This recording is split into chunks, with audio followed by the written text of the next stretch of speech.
he gets home and has food poisoning and is dead within 12 hours.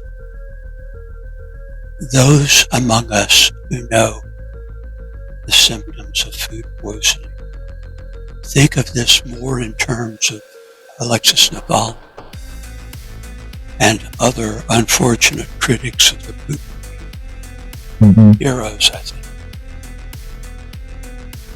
It doesn't sound at all like something that would happen in a few hours. Furthermore, his wife, who was eating the same stuff, didn't get sick. Nobody else in the restaurant, as far as I've been able to find out, got sick. But Ron was a fulcrum because he was the publisher of the local press. And he was dead by morning.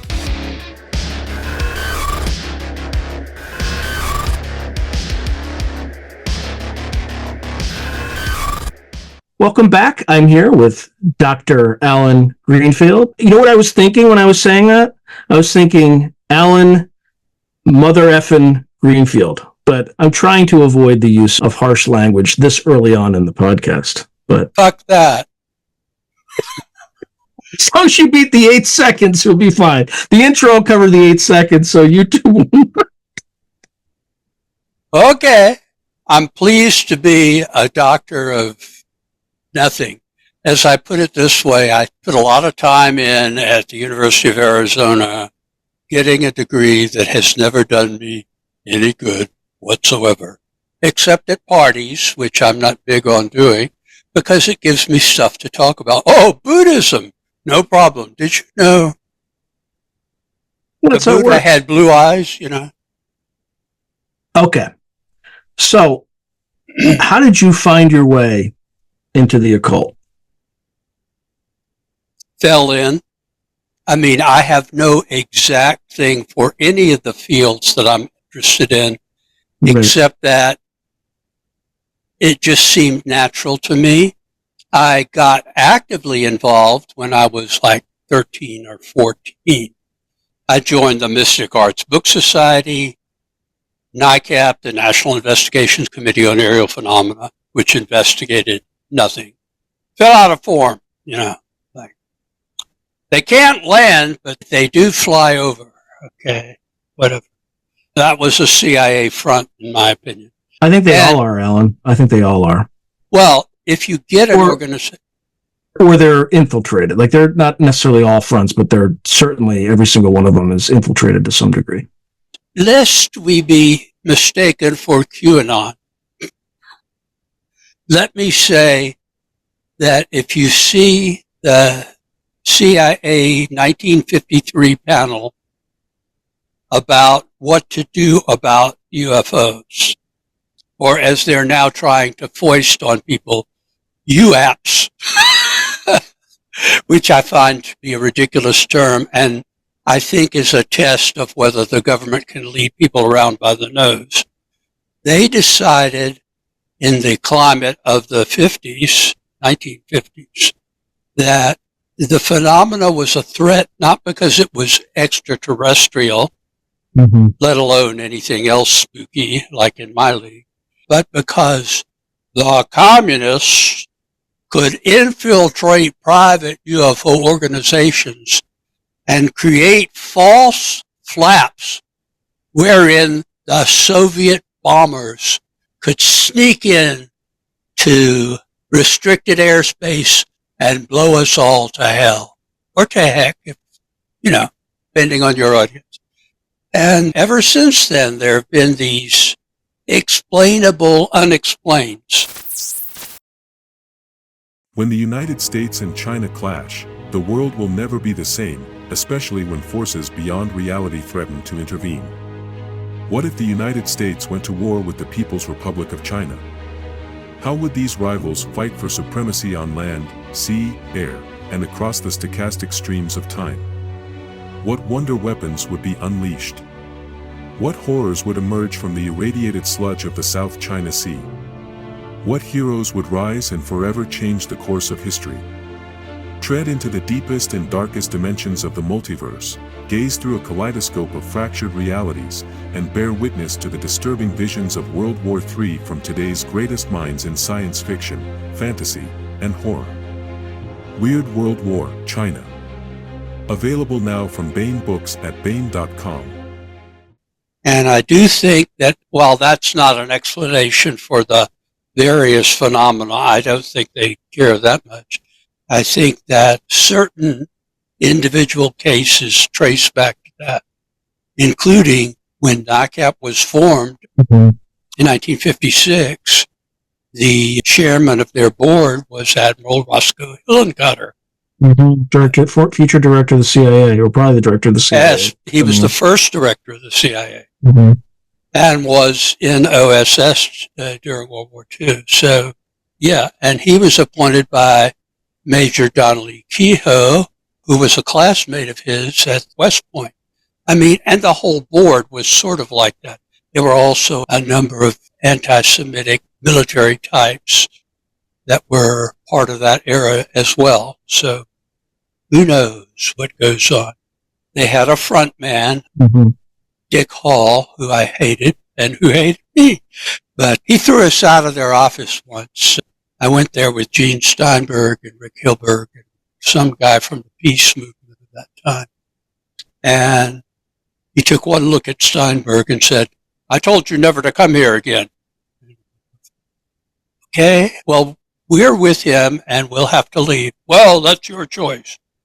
Goodbye, Dick.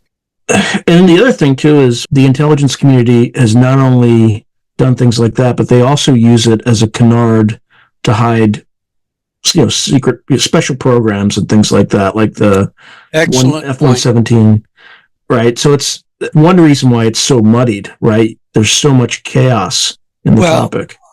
First of all, I am a hawk on foreign affairs, particularly since Russia invaded Ukraine. I think the delusion that Imperial Russia was less of a threat than the Soviet Union is being exposed even as we sit here. So I think that while on domestic issues I tend to be left of center, I definitely believe in a vigorous defense establishment because it's kept us away from World War III since World War II, which is quite a record when you think about it. But be that as it might, I think that the primary interest that the military-industrial complex has in UAP, UFO, whatever, has nothing to do with aliens or anything of that sort. It has to do with protecting weapons developments, ARPA type things, and I'm in favor of that. I think the idiots that went out to Area 51, which is not a UFO base or a UFO alien joint human, it's where they develop the kind of things that have kept us away from World War III. Then those idiots deserved whatever they got. Most of them got nothing, but the fact is that's intrusive into the defense establishment for no reason whatsoever, since there's absolutely no reason to think that the government is interested in aliens. Chinese balloons? Yeah. Developing high tech? Yeah. Aliens? No, that's an embarrassment to them because they don't. Interesting that you say that, because when they first rolled out UAP officially, it stood for unidentified aerial phenomenon. Okay. Mm-hmm. Then they changed it to unidentified anomalous phenomenon. And I think that change, I could be wrong, but it felt very much like it was done when that Chinese balloon flap started. It's almost like there's something anomalous in the skies. We don't really want you to get to the bottom of that. But if we change the name of this thing, we can mix every partridge in a pear tree into the whole mess. And then that way we can just associate it subconsciously with, UAP with balloons. Because that's what they're classified under now. Which is what they've been saying since 1947. Oh, they're balloons. Mobile balloons, right? Yeah, Right, and right. they're right in many cases. I mean, I have a little anecdote from when I was about 3 years old. I'm wading. I don't think I knew how to swim at that point in the Mhm. Atlantic Ocean off of Miami. This is showing my chronology here, but this is not that long after the end of World War II. Mhm. And I see a contrail in the sky, and I think, oh, that must be one of those new jets. However you translate that into a 3-year-old term. That jet? Woo! And I hear another kid further down the beach saying, there goes a soul ascending into heaven. And I thought,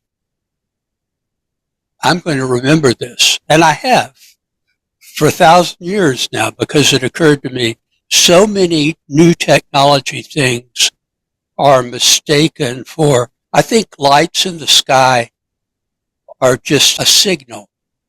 The noise happens right on the ground, Mhm. right in person, or right above the ground. That would be everything from abduction cases, which are remarkably similar to near-death experiences. To advertise on Through a Glass Darkly, email throughaglassdarkly@gmail.com. To the Fae, which is something that you've discussed at some length on your program, and I think there's more scientific evidence for it than a lot of people do, unless you think sociology is not a science. And I think in general, I mean, it's not a hard science. It's like economics. It's like economics, right? It's generally accurate, except at the margin in certain specific situations. Well, so is, if you look at the history of physics or biology, they have loads of mistakes. I mean, if you're going to avoid things because of the crackpot theories or the case of the midwife toad or whatever, or what was it called? Pilkington Man? Oh, Piltdown Man? Is that it? Yeah. Oh, well, that's not exactly, but the point Something like is, that, yeah. it was credited as a legitimate find, and it was years and years before somebody said, the emperor doesn't have any clothes on, and left it swinging in the wind, so to speak. That might be string theory today, but again, there's probably like 7 people that work on that. Well, actually, no, it's the entire physics establishment. So maybe there's something to it. Maybe there's something, I don't know. But I think there's more credibility in that if you look at the math. The question is, does the math reflect external reality or not? exactly right. Exactly right. That is the debate. However, since we need an explanation for the Fae and Magonia and abductions and ghosts and leprechauns and whatever particular phenomena that we try to divide these things into, all of them, even Bigfoot, sometimes seen coming out of a UFO, Sasquatch. Now you see it, now you don't. Somehow these things never get resolved in physical terms, just like ghosts. So it doesn't take much to say, I wonder if maybe reality is not the only reality. I mean, that's what Edwin Abbott was saying in the 1890s with Flatland, a book I recommend to everyone. It's about geometry, but it basically says, what would a 2-dimensional being think of 3 dimensions? And at the end of the book, he says, and imagine a 3-dimensional being thinking of a 4-dimensional being. You'd only see the 3 dimensions and have to infer the rest. I think the phenomena, plural, with an A on it, are like that. And they're all one thing. I don't know what that thing is. I'm not sure we can know. Because in terms of biological time, we just dropped down from the trees and stood upright 15 minutes ago. Mm-hmm. In terms of geological time, 5 minutes ago, the world came into existence as we know it. Not even a whole second ago in terms of cosmological time. Existence came into existence. So the notion that we are capable with the five senses that we have developed in order not to get eaten and to be able to continue to eat, to say nothing of reproducing, is probably inadequate to resolve anything from otherwhere. And therefore, we may be seeing the same thing through a lot of different lenses. And that's what I think is going on. Yeah, there's actually a professor that I interviewed on this podcast. His name's Dr. James Madden. He has a book called Unidentified Flying Hyperobjects. And it's not quite like a higher dimensional thing when he says hyperobject. It's more of a, when you were talking about the five senses, modes of perception. And he uses this example of the tick, or some variety of tick, where it has like three things that it looks for. It looks for, I think, the pressure of your blood as it pumps through. You can kind of detect that. And there's like two other things, but as soon as it kind of detects that, it immediately leaps to the vein and starts, and it ejects itself there and starts, but everything else, it just is completely unaware of. And so too, we're similar in the sense that we have these five senses, maybe a sixth that is unexplored that some people have, but we just, to your point, we don't know what we don't know. Exactly. And I do think that there is good scientific evidence for the existence of psi, of telepathy and so forth.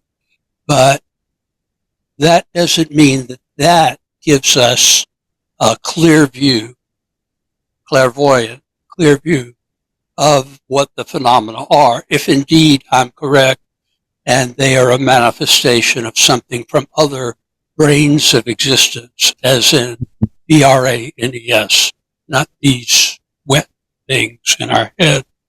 And I think that that's probably part of the enigma that from the very beginning of interest in flying saucers, it was immediately divided into people who said, they're all birds and balloons, and people who said, no, they're extraterrestrial craft from, well, where they're from has varied. It used to be Mars when I got involved, and then it moved out to Sirius and another galaxy, which is, the mind boggles, It's always just out of reach. Always just out of reach. Exactly. And, well, other galaxies are more than a little out of reach. Yeah. They're out of reach. Well, more than we can imagine another civilization being able to travel that far, right? Why leap to that if they're all seen on the Earth or very near, just above the Earth? I don't know. But that has stuck until now, until Valais, and then it's before and after gradually. So that now my point of view, while still not a majority opinion, because the disclosure people are a hardy bunch of idiots. Well, not all of them are idiots, but they are mostly people from an engineering background, and they relate to it that way. I come from a humanistic background, a humanities background, probably a better way to put that. And to me, it just seems like a silly idea that they're ET being around since really the dawn of time. So there needs to be an explanation that has more to do with Magonia than Mars. Where do you see Charles Fort fitting into all this? Because he was before Valais, but I guess his ideas weren't as well formed, maybe? I don't know. But he seems to have called a lot of this way back when. and I think it's Book of the Damned. Yeah, Book of the Damned influenced me too. But he was interested in showing the pomposity of mainstream science. Mm-hmm. And that was his focus. His theoretical musings were never meant to be taken seriously. They were meant to be lampooning mainstream science. So I think he got the phenomena right. I think he was about something different than Valet is about. And what about Keel? I mean, Keel's kind of also very much in. Oh, I have to hear this. You had a smirk on your face. I have to hear this. Did I? Well, one time I persuaded my father to spring for a trip for Keel to come to the Atlanta UFO group at that time and give us a talk, because he was the talk of the town in the late 60s. I mean, my friend Jim Mosley would call me. This is when long distance was a very expensive proposition. Expensive, yeah, extremely expensive. Yeah, but Jim was a millionaire and my father was pretty close to that. So we called back and forth. And for about 6 months in 1966, I guess, he started raving about this guy, John Keel. You gotta meet this guy, Alan. You gotta meet this guy. You gotta meet this guy. Well, I always, in those days, went to New York in around New Year's and had a party at the Hilton on Times Square and watched the people doing the Times Square thing from 8 floors up. Yeah, that's smart, because you do not want to be in Times Square during New Year's, like in the actual crowd. One year we went out, and that was the only time we actually pressed flesh there. There was a lot of flesh to press. And then I saw a bagel cart knocked over and saw this guy putting the bagels back on the cart on this pole that they had him on. And I thought, oh God, I guess this is typical. So we went back to our hotel room. Anyway, Keel shows up, and I was duly impressed because his private way of dealing, pardon my voice, it's allergy season, folks. I'm not Babe Ruth. I don't really talk like this. This is a hullabalootion. So also we talked for a long time before the program. So if my voice completely fails,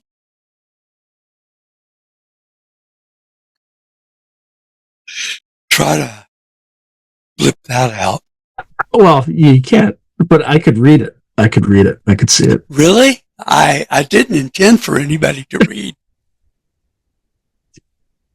That's why they call me Alan Greenfield. That's right. I noticed that a lot of places on YouTube have taken that word out of circulation and instead use the sound of a chicken going, "Caw!" So, I think that's ridiculous in 2024. Yeah. So anyway, so Keel comes to Atlanta, and there are a lot of stories around that, but because he had a round-trip ticket courtesy of my dad, who could afford that sort of thing, and I think he probably paid for the talk as well. Keel gave a fascinating talk because he had this voice that was mesmerizing. He could have done politics. Instead, he did what the men's magazines of that period did. Saga and Argosy and True, none of which reflect what they were really about. And he carried that over into the UFO stuff. So the next day, I thought I would put the big impress on him. And I took him to the Flying Saucer restaurant, which was then in the highest building in Atlanta. And as the restaurant went round and round, I said, "This is on me, John." And we ordered whatever it was. And he sat there across from me and said, "I don't really like to eat." And I didn't say anything. I just went on eating. Great restaurant. I thought, you mother, how dare you take Southern hospitality this way? Why, I should hurl you from the window, which later became Putin style. But, so that is one anecdote. You may take that for whatever it's worth. The other comes. He said, I don't like to eat. That's what he said. Now, not only was that interesting in a phenomena sort of way, it was also truly insulting to my dad, among other things. Since I wasn't paying for it, I still had an allowance at that point, I think.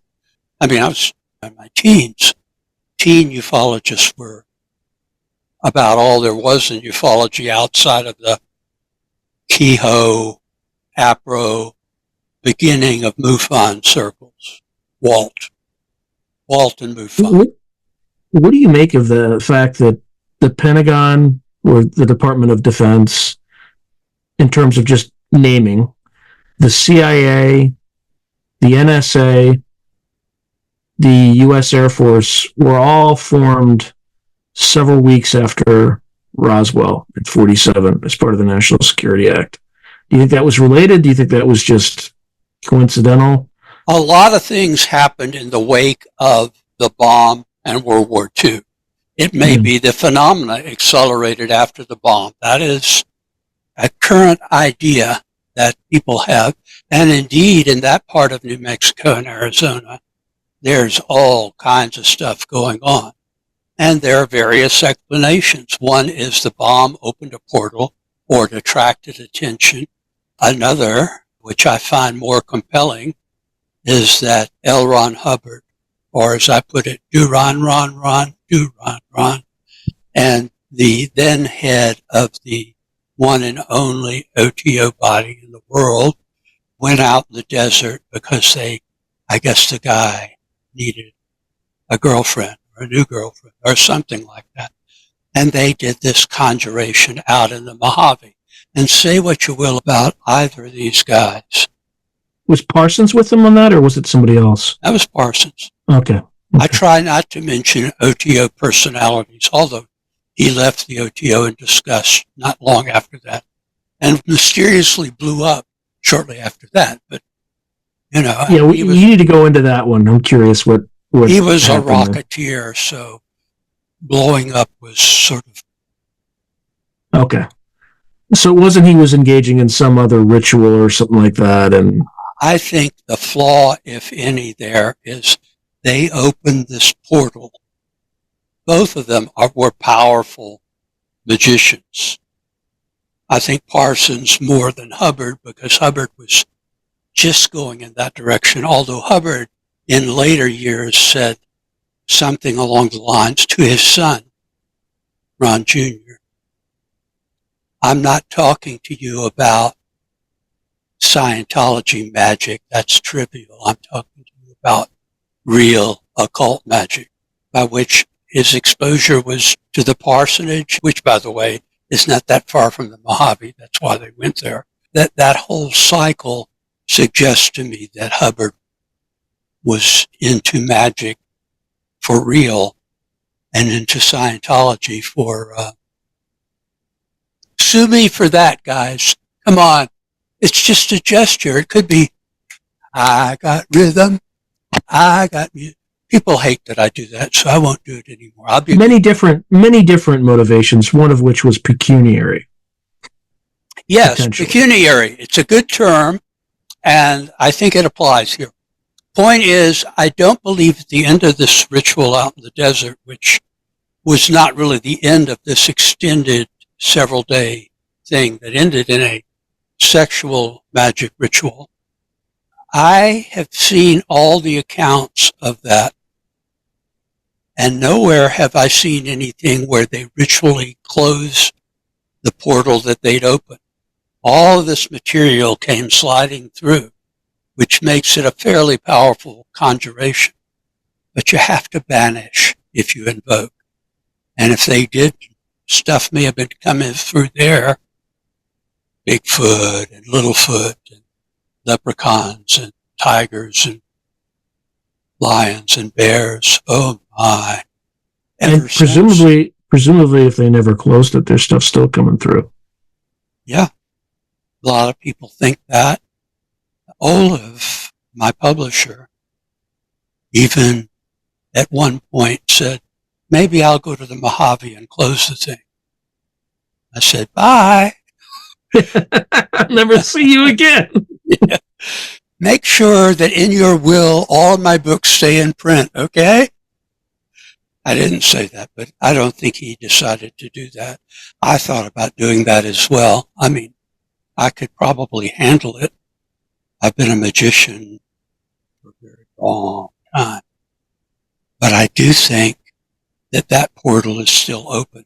It doesn't account for everything because I think it was in 1946 that they did that, if I'm not mistaken. And I want to say it's February 1946, but may very well be. Sure. Yeah. It's all available on the internet for anyone curious. John Whiteside Parsons. Interesting name, you know. Newkirk means new church, Scottish church. Not that anybody in Scotland goes to church anymore.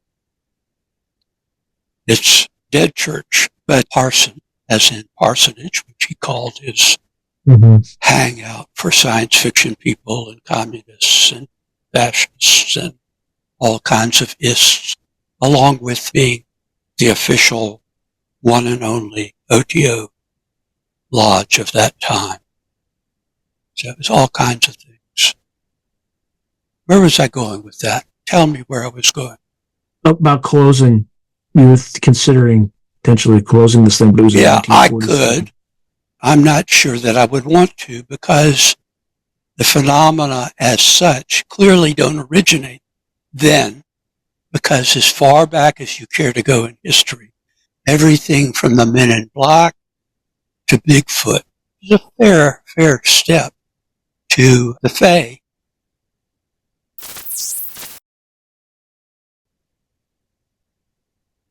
Are as old as humanity, if not older. I think that gets people like Graham Hancock kind of off base. He's looking for a physical civilization that predates the Younger Dryas. And I think all of the mythos of Atlantis and Lemuria and stuff like that are portals to otherwhere, just as medieval stories like the Tannhauser myth started out. Tannhauser was a real person, a knight who had, disappeared into the Venusberg, a mountain, allegedly the mountain of the goddess Venus, and experienced lost time and left that and was disappeared back into it, according to at least one version.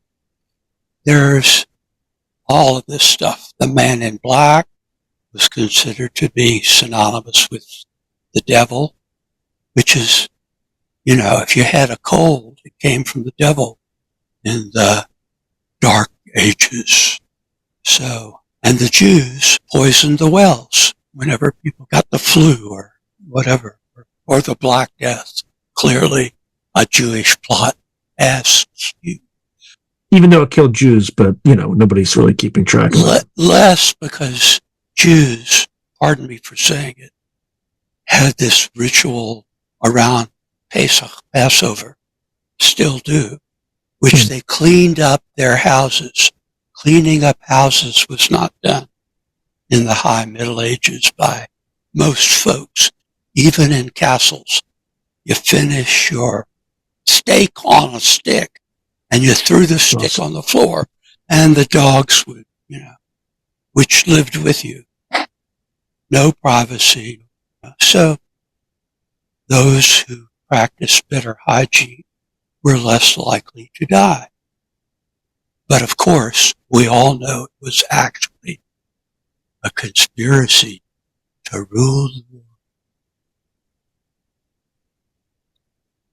I was once identified as part of that conspiracy by Craig Heimbichner, who said the heads of the OTO are Alan Greenfield and Jim Wasserman. And I wrote to him and I said, Did you pick those because those names sound Jewish? Because there are lots of other Jewish people, but not with the prominent names. But the truth is, A, the OTO couldn't lead, my favorite is, a Boy Scout march on a burlesque house. And B, Jim Wasserman and I couldn't stand to be in the same room together, let alone ruling the world.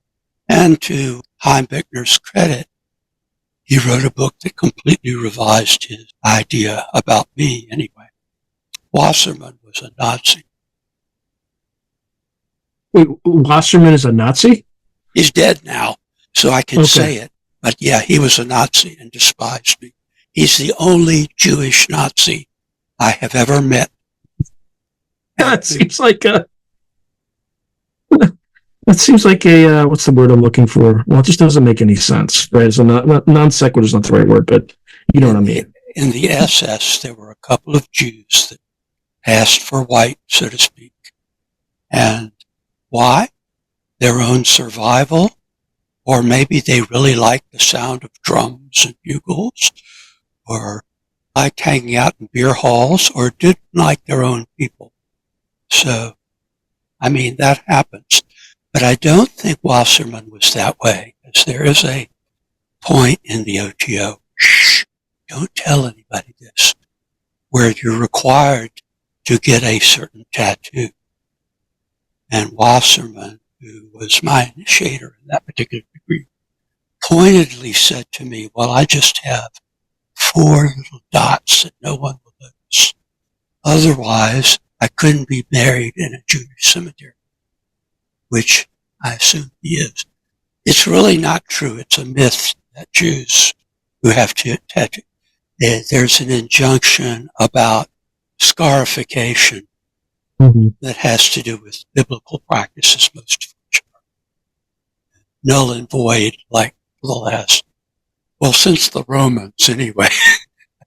So that's a while. In Jewish history, it's yesterday afternoon. Right. It just keeps going back. Yeah. Why would he get the 4 dots if he was not, well, he came from a big Jewish family, and maybe it was for family purposes or something, but he was a Nazi. One of his books was called The Slave Shall Serve, and the content is not that important. The title tells everything I need to know about Jim, who despised me, and therefore, only therefore, I despise him. That's fair. You know, let's to each their own, but you just be a mirror, right? Be a mirror to the other. No, I'm vengeful. You're Scorpio too? Uh-huh. Are you? November 4th. Yes, I am. Yeah, I am too. So well, then you understand. Yes. At a much deeper level than you can imagine. Yeah, I'm fine with people who are openly hostile, but people who are hostile behind my back, yeah. I think we get each other. I don't forget. I still remember. Translation to the viewers or listeners: don't cross us. That's right. All right. So this portal, how long does it stay open? Does it stay open forever? Is the flow of whatever's coming out dissipate? Does it continue, or is it just a complete mystery? Well, it's a mystery to me because I go one step beyond, it's an interesting term, where the science is right now that says there are these other, maybe infinite number of other brains. But I don't profess to know any more than the scientists do at this point how and if portals operate. And if they do, are they, and I believe they are in some cases, natural power spots which give rise to phenomena, or are they created, as in an Enochian magical ritual, which I have considerable experience with, that you open and do your thing, and then close it. That is technology of the sacred, so to speak. But whether a portal that has been opened and has stayed open for a long time, I don't know. Physics doesn't inform me about that. So until it does, I could only guess. My guess is it'll stay open until somebody or something closes it.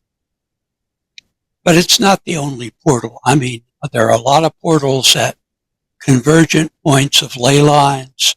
Mm-hmm. Often there's a church there or a healing pool or something of that sort going back to Paleo-pagan times.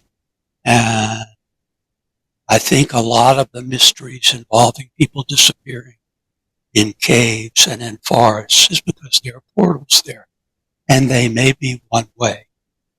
That, again, I can only speculate, but a lot more people disappear than reappear. So, caving. Particularly in national parks, apparently. Yeah, although with caves, it's anywhere that you have large cave systems. They just are abundant. I think the whole Richard Shaver material is better explained by a portal in a cave. Well, Shaver, who I knew, did not believe in a hollow earth, but he did think that there were buried cities like Edarda and Shambhala and others that didn't have suitable names. I think even Lemuria was said. Speaking of Richard Shaver in particular, I think his theory was about, according to your book, and I don't know any more than what you've written, but I'm the authority here, so trust me, if I said it, it's true. Tiddlywinks is the game of the year. Chess is for wusses. Infallibility. Yeah, the truth of infallibility. That's right. Can never be wrong. So I think Shaver, he was the one who had the concept of like the Diros, who were the beings that lived underground.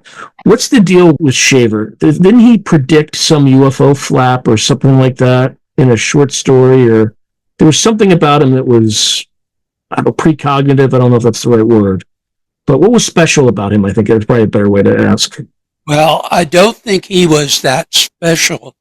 I think he tried to write down experiences that a lot of people have had, often in caves, but also in other locations. I mean, to be obvious about it, I was talking about the Tannhauser myth earlier, and that is essentially a person who walked into a mountain where the goddess Venus had her encampment, which is essentially a fairy place where time as we know it doesn't exist.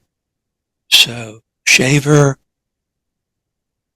apparently had an experience in the 1930s when he was a welder. He had a very strange and storied life. Like in those days, he was a member of the Communist Party, like a lot of people in the 1930s who had never seen the Soviet Union and believed a lot of nonsense. But he had this experience, and about 10 years later, after a bunch of other experiences, and according to some, having discussed it with some people, therefore, predictably in the 1930s, getting confined to a mental facility for a while, he wrote a letter to Ray Palmer, then the editor of Amazing Stories, and I think Fantastic magazine, early science fiction pulp magazines. And Palmer took him seriously. Shaver could barely write, but his visions were astonishing, just as his later artwork was first-class stuff. Palmer, ever the entrepreneur, to put it nicely. I mean, I knew both of these guys, but they're both long gone. turned it into a story, and then Palmer says his circulation increased from about 25,000, this is during World War II, to 50,000, which parenthetically means a lot of soldiers were reading this stuff, whereas before it was pimply-faced kids who went to Worldcon, which was then, if you got 20 people, it was, woo, fandom is growing. And a lot of them said, I had a similar experience. One of those is discussed in my current book, Secret, and I have to say this, or my publisher will find. Of course. Secrets of the Real Black Lodge Revealed. And there's a chapter devoted to the much larger story of Harold Dahl than you get from most accounts, or probably from any accounts. So, Secrets of the Real Black Lodge Revealed, available from Amazon, Barnes & Noble, and all places where fine books are sold. Link below. Really? Okay. Yeah, I'll put the link below. Yeah, I always do. Yeah. Cool. Very cool. I'm poor. I need the money. But it's also very interesting. You must read it. You will be fascinated. Fascinated. Yeah, I think when Olav told me about writing it, there were some woes that... They all fell on him, and I had warned him, if you collaborate with me on this, remember what happened to Illuminate Press and Ron Bonds. And I told him the story. That was my first publisher. Up until then, I was a writer, mostly for non-paying fanzines, basically. And Ron Bonds at Illuminate, which was a prestigious press for weird stuff, published my first book, so I became an author instead of just a writer. And he died under mysterious circumstances. Several of his writers died under mysterious circumstances. And Illuminate Press folded into the dustbin of history. When you say die of strange circumstances, what's a for instance? So he and his wife go to I won't mention the name of the place because it still exists, but to a Mexican restaurant in Atlanta where he lived. And he and his wife pretty much ate the same thing as a lot of other people there ate. He gets home and has food poisoning and is dead within 12 hours. Those among us who know the symptoms of food poisoning think of this more in terms of Alexis Navalny and other unfortunate critics of the Putin regime. Heroes, I think. It doesn't sound at all like something that would happen in a few hours. Furthermore, his wife, who was eating the same stuff, didn't get sick. Nobody else in the restaurant, as far as I've been able to find out, got sick. But Ron was a fulcrum because he was the publisher of Illuminate Press. And he was dead by morning.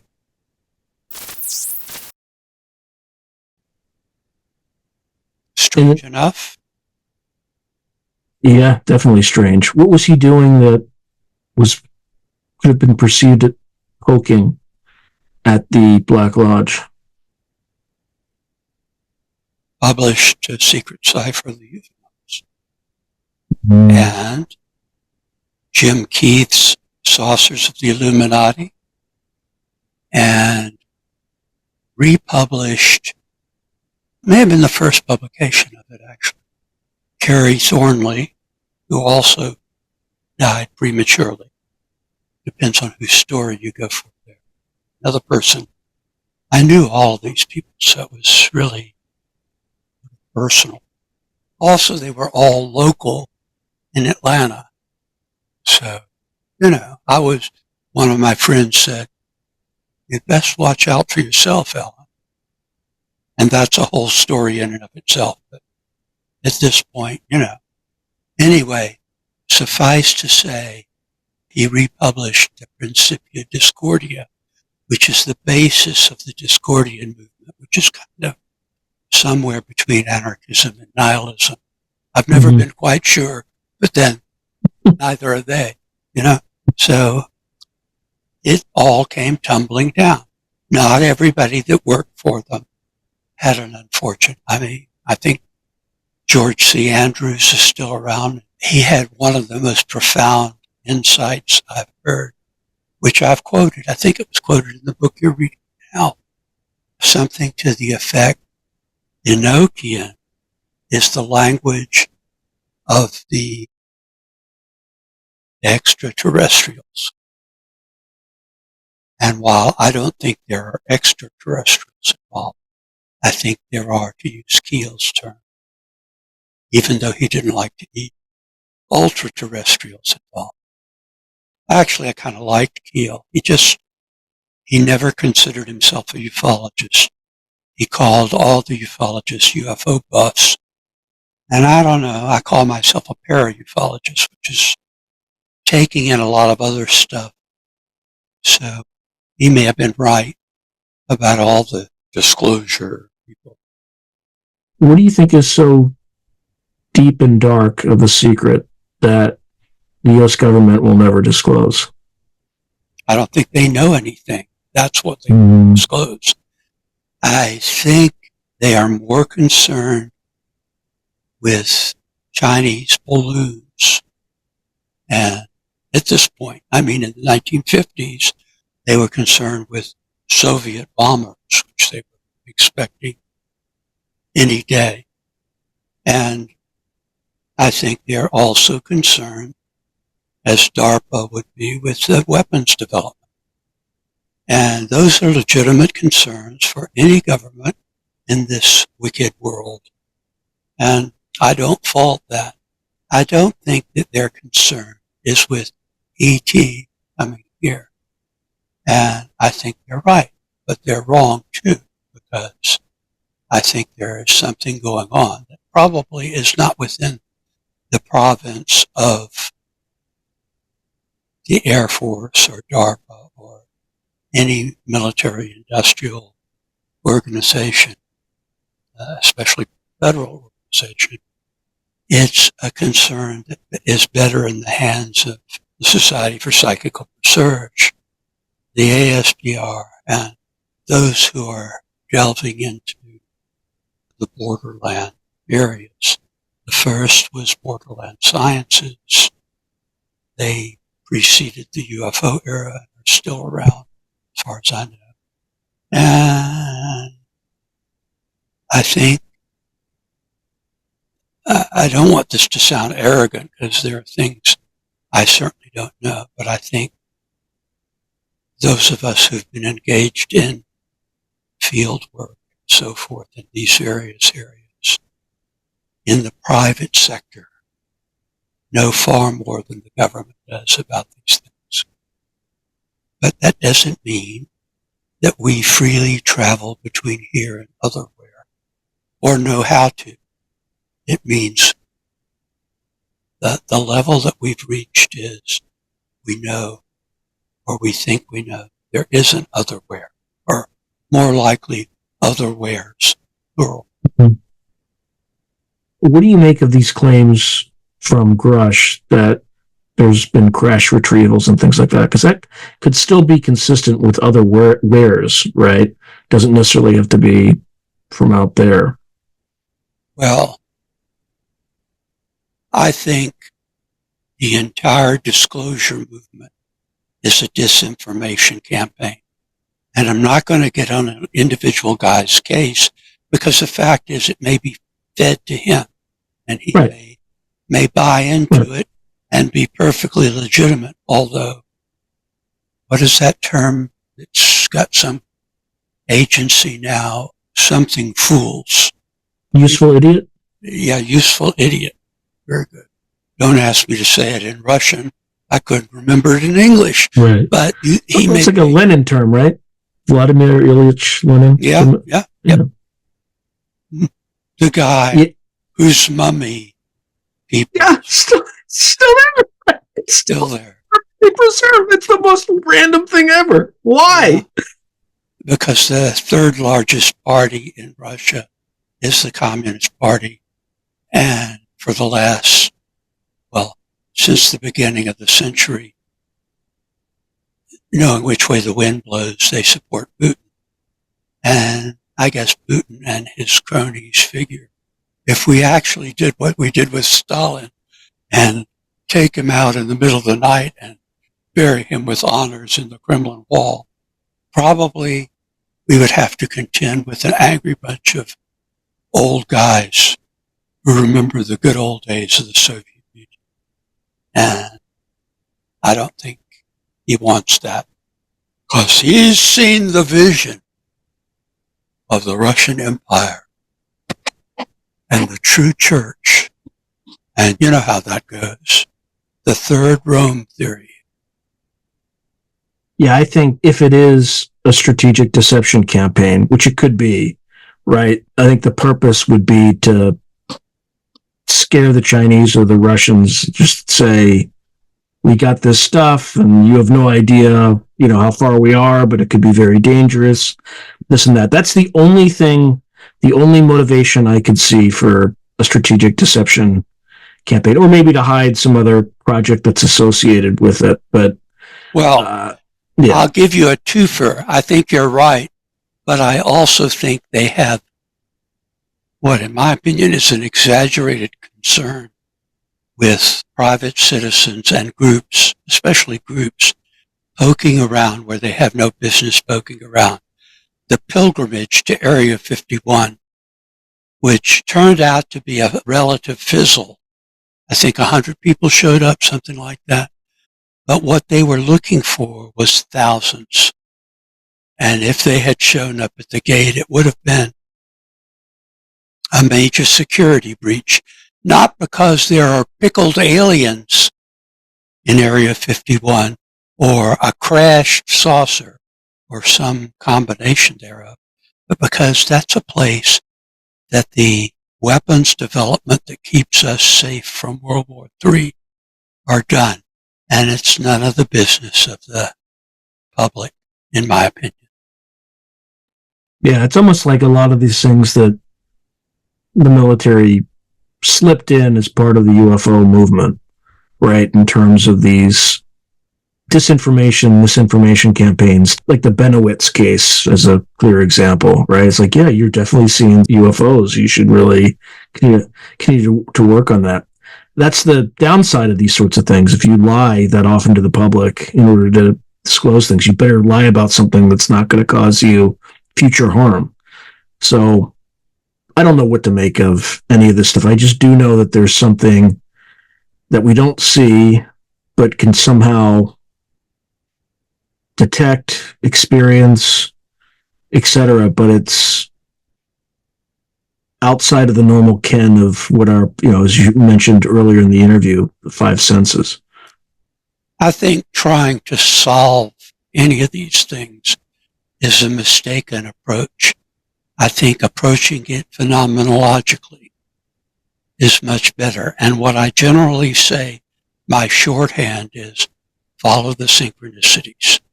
Mm-hmm. If you notice something that seems to resonate, follow it, and it may change course.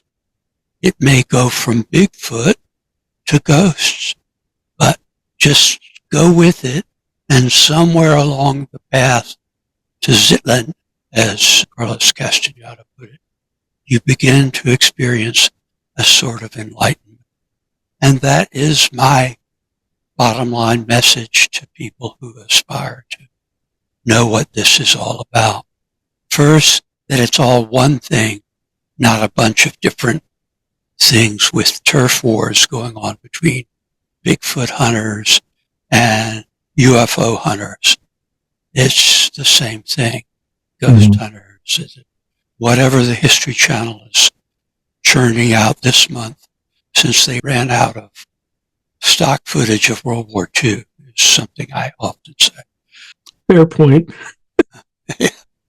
Well, I mean, I watched the World War II footage, but after that, they invited me on to a few of these shows. And I tried each once, and each time I said, never again, never again. And then it came to Brad Meltzer's Decoded in the early days of that show, and it was so much of a show that I happened to be having lunch with my son, who's a screenwriter, and daughter-in-law. And I said, do I need to join the union? Because I had a mark to walk to, and my exit from the ferry on Liberty Island was filmed at the end of the interview. And at the beginning, I was supposed to meet and greet the hosts, and I thought, I best not do this stuff anymore. Didn't they say they had you on a Lufthansa flight flying to Germany, and you'd neither been on a Lufthansa flight? Oh, that was on UFO hunters. Yeah, that was personally insulting and a bit ethnically insensitive. But, the only place they took me, and this in a rented limo, was to Redstone Arsenal, which happened to be hosting Space Camp at the time. And the interview was somewhat farcical because we kept getting interrupted by kids screaming and running between classes. But at the end of the interview, they went off to find Der Glock, whatever that may be. I think it's the bell-shaped UFO, whatever. Well, that's what they were looking for. But their proof looked like an abandoned Autobahn bridge, frankly. But anyway, it shows them. And then we went to Germany, and you see this Lufthansa jet flying. And I thought of all the jokes I know about Lufthansa. This is your pilot speaking. You will enjoy your journey.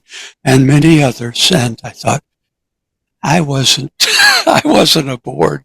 This isn't fair. But it was like that every time.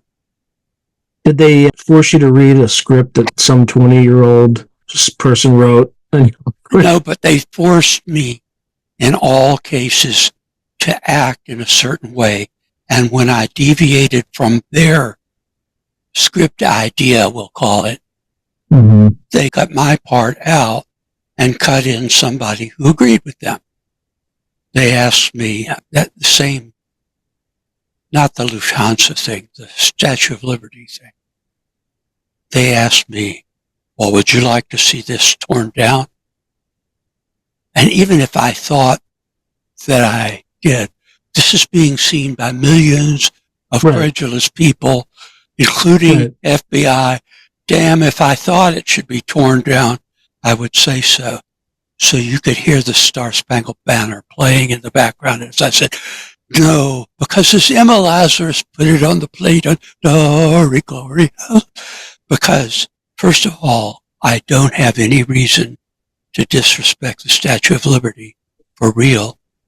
Right.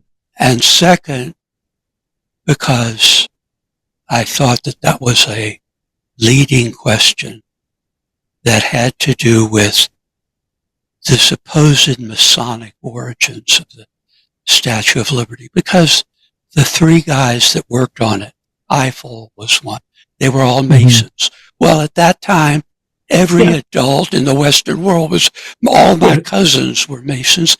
Especially if they built something. Their hands. Yeah, exactly.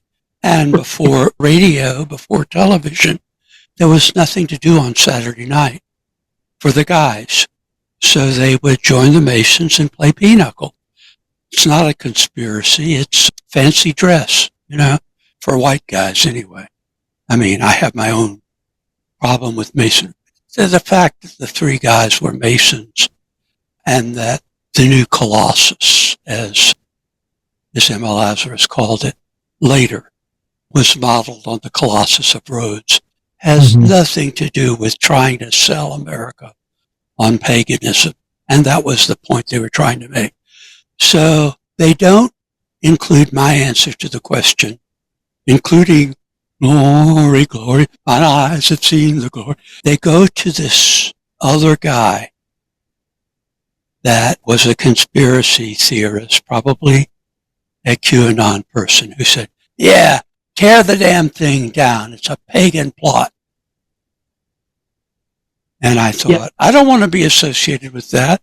But they obviously do. And then people never think through the implications of that. Okay, it's a pagan plot. For what? To what end? And you get a deer in headlights. Like, it's a just requires pagan one or two plot questions, which needs to be discounted because of the plot by Jim Wasserman and me to rule the world. Right? That's right. That's right. That's right. Somebody's going to take that seriously. You watch. It'll happen. It'll play back to you on AM radio or whatever they use these days. Oh, those new TV stations, you know. Real media, right? You know. Yeah, well, yeah, God knows. Yeah, it's just, it depends on which part of it is, you know, government propaganda and which is not, and which is conspiracy theory, and which, it's like those are the two flavors you get now with the legacy media, right? Okay, let's get to your next book, or your last book. We talked about it a little bit. You mean it's my last book? Your latest book. Oh, my latest book. My latest book. It better not be your last book, Alan. You better be writing. As soon as you get off, I expect you to be writing. Actually, it's largely already written because my publisher and I decided, since I like to write short books, that this one was too long. So we left a lot of stuff out that would have been in there, but it would have been Operation Trojan Horse. It would have been a 600-page book.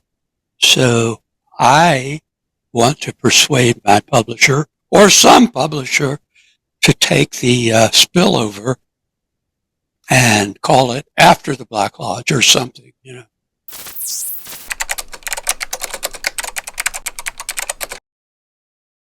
If you enjoyed today's video, please hit like and subscribe, and also hit the notification button so you can be notified whenever I post new content. Thank you. Now, if you're enjoying the channel and you want to support it, there are several things you can do. In fact, there are 5 things you can do. The first thing you can do is just buy my books. I got plenty of books out in the market right now, and I would prefer that folks buy a book rather than giving me direct support, because they get something out of it. They get a real tangible product. The second way you can support me is by becoming a member on YouTube or becoming a patron on Patreon. And just go to either site and it'll explain everything.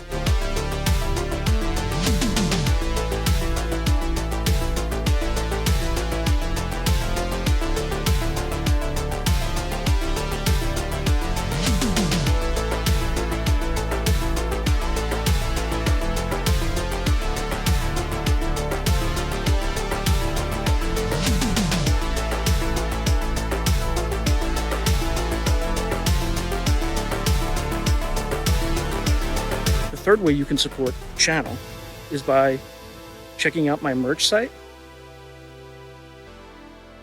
which is here. There's plenty of stuff that you can get to support the channel.